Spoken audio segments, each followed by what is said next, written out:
mengatur komunikasi efektif. Dengan nama saya dari Sarang Putra.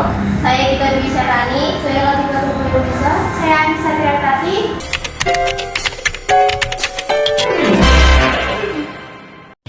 Tahapan komunikasi pembukaan, ada petugas menyapa dengan ramah seperti "Selamat datang Bapak, apakah ada yang bisa saya bantu?" Isi, ada seperti petugas menanyakan keluhan, mengecek kartu BPJS, meminta pasien untuk mengisi formulir, dan mengarahkan pasien ke ruang. Analisis empati. Menunjukkan empati, iya, petugas menunjukkan sikap membantu dan perhatian terhadap kebutuhan pasien di awal video. Contoh kalimatnya, bisa saja Pak, sebelumnya sudah pernah berobat di sini atau punya penyakit lain. Analisis bahasa. Untuk kemudahan, bahasa sangat mudah dipahami karena menggunakan bahasa Indonesia sehari-hari dan sopan. Dan untuk istilah medis, minim istilah medis yang rumit.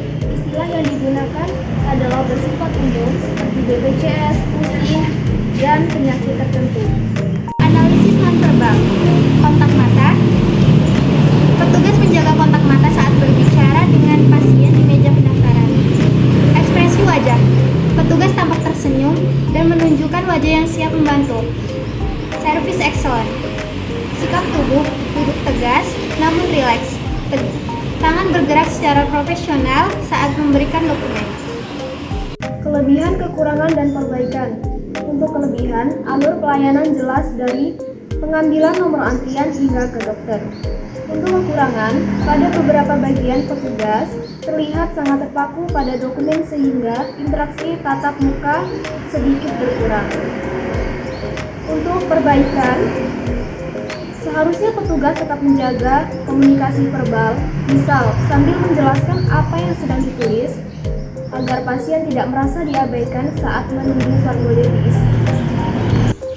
Tahapan komunikasi pembukaan, ada perawat memperkenalkan diri sebagai mahasiswa praktik, menjelaskan jam jaga dan melakukan verifikasi identitas pasien. Isi, ada eksplorasi keluhan pasien seperti nyeri, ulu hati, mual, edukasi mengenai penyebab asam lambung, dan pemberian obat sesuai resep. Analisis empati. Menunjukkan empati. Ya, perawat mendengarkan dengan seksama dan memberikan validasi atas tindakan mandiri pasien. Contohnya, "Baik Ibu, hari ini bagaimana perasaannya Bu? Apakah ada keluhan?" Dan "Bagus ya Bu, itu sudah benar, minum obat mah." Analisis bahasa. Kemudahan, sangat mudah dipahami karena perawat menggunakan analogi sederhana seperti langsung rebahan. Istilah medis ada, namun dijelaskan. Contohnya ulu hati dan asam lambung. Analisis nonverbal.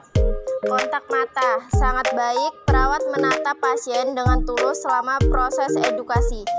Ekspresi wajahnya menunjukkan ekspresi tenang dan peduli. Sikap tubuh membungkuk sedikit ke arah pasien atau menunjukkan ketertarikan mendengarkan dan menjaga jarak yang nyaman. Kelebihan, kekurangan, dan perbaikan. Kelebihan, komunikasi sangat terapeutik. Edukasi yang diberikan sangat detail, mencakup pola makan dan stres. Kekurangan, transisi saat memberikan obat terasa sedikit terburu-buru. Perbaikan, perawat bisa meminta pasien untuk mengurangi kembali dosis atau waktu minum obat.